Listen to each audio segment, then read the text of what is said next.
Guys, এই তালের বড়া করবো। তো দেখো, তালটা এইভাবে বাড়িয়ে বাড়িয়ে নিলে, যেহেতু একটুখানি পোলাই আছে, আমার অসুবিধা হবে না।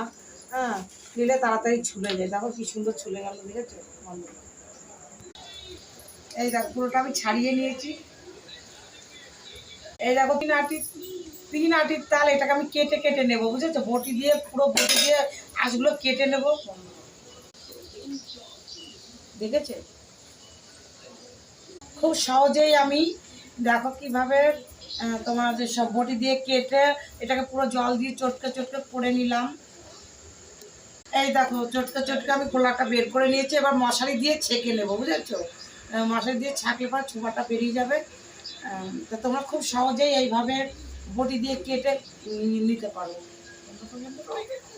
এই যে আটা, ময়দা, চালের গুঁড়ো, মৌরি, গুড়, কলা সব দিয়েছি এর মধ্যে, বুঝেছো? নারকেলটা